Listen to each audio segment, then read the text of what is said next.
The notes,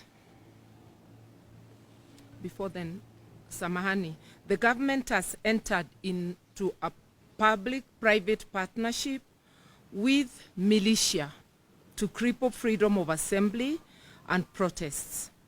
The party further notes that the security withdrawal comes days after William Ruto promised kusafirisha Honorable Raila Odinga and President Uhuru Kenyatta. Indeed, we remain eternally grateful to Mr. Ruto for uttering those words. Out of the abundance of his heart, his mouth spoke. It is a warning. It also comes days after Ruto openly instructed Kenya Kwanza to recruit and arm supporters for a confrontation with protesters. Ruto has called his supporters to Kenya's version of Armageddon. The meeting held at State House last Saturday was clearly a planning meeting. It came up with a clear command, control, funding, and mobilization of resources and people structures for purposes of carrying out genocide.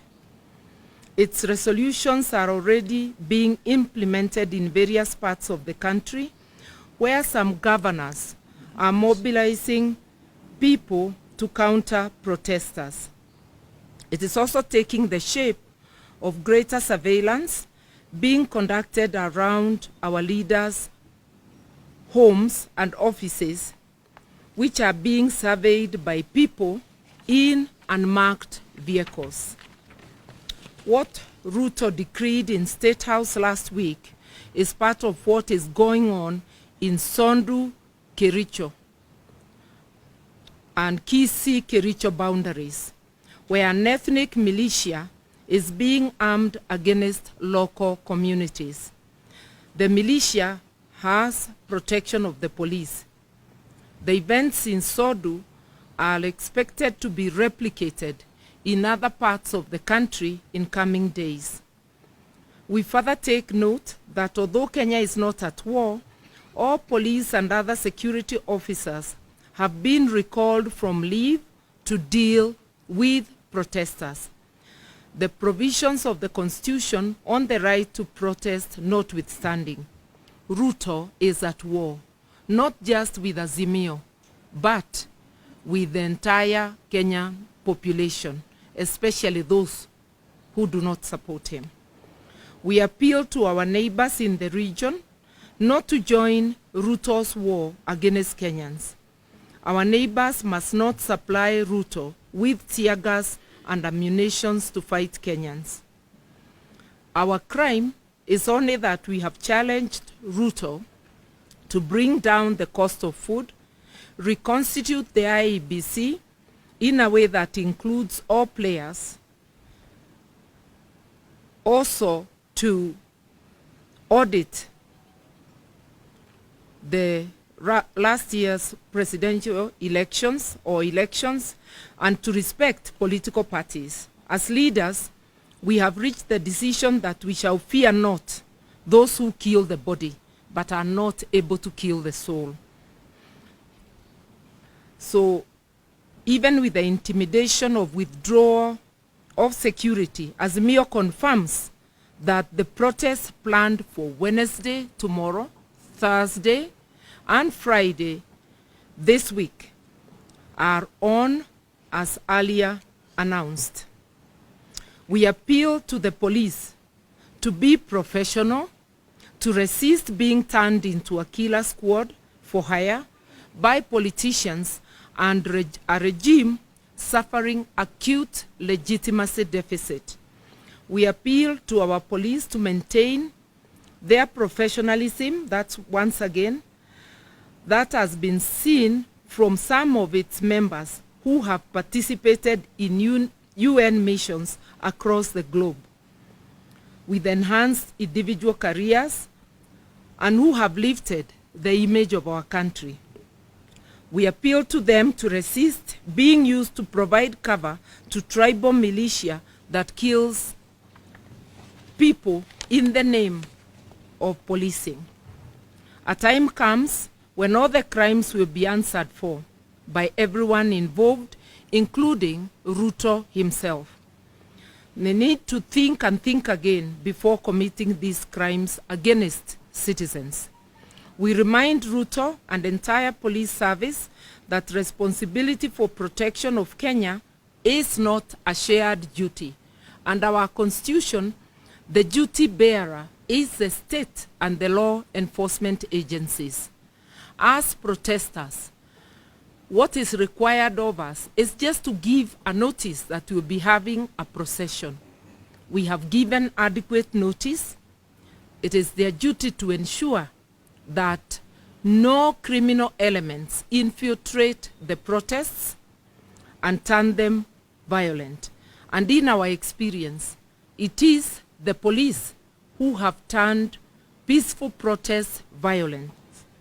We take this opportunity to thank the UN Human Rights Office for calling out the government, the Ruto regime, over the use of excessive force by police to quell protests.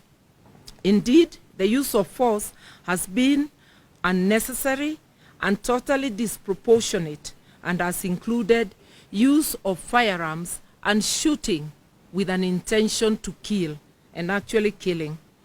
We have always appealed to our protesters to remain peaceful, and we ask them to continue doing so.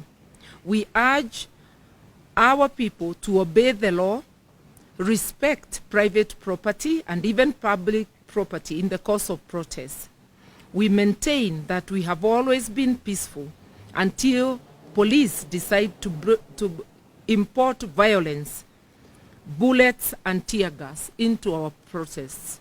A couple of days ago, we were able to get into town, address Kenyans, and dispersed peacefully without any injuries or deaths. We were also able to have lunch and hold impromptu meeting with the people at Kenyatta Market, which also ended very peacefully. Because there were no police, all our engagements are peaceful until the police show up and unleash violence. We reiterate that we have instructed our lawyers to prepare and institute legal proceedings against police officers who have gone against their constitutional duty of protecting life and property of Kenyans during protests. In this regard, we are appealing to all Kenyans of goodwill who have photographic or video evidence of police brutalizing citizens to share the same with us to aid the case that our legal team is working on.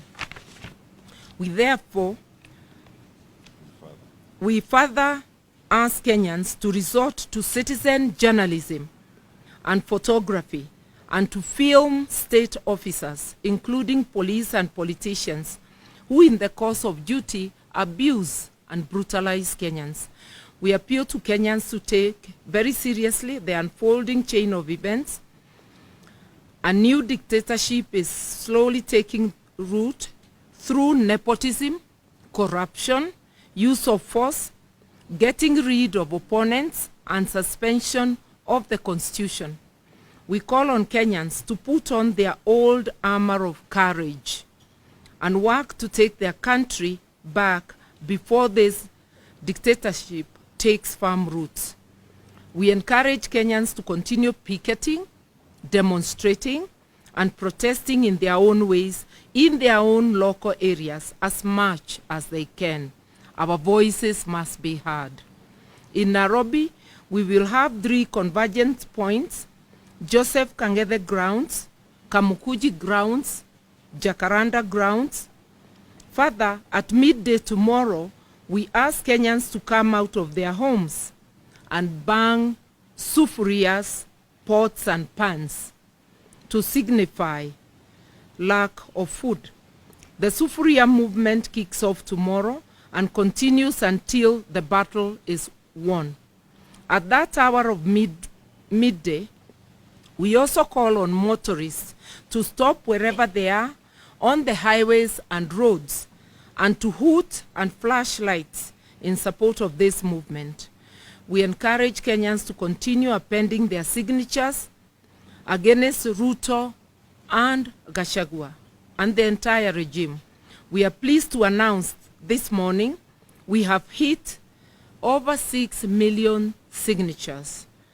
Those are 6 million citizens fed up with the Ruto regime. Let's continue signing up at tumechoka.com, tumechoka.net, tumechoka.org. Let us meet in the Kamukunjis across Kenya tomorrow, on Thursday and Friday. A luta continua. Yes. And before we sign off, apologies that our leader, the people's president, is not with us. He is in other engagements, critical engagements, and we spoke with him and we are going to report to him the progress so far. Asanteni sana. Very good. Thanks.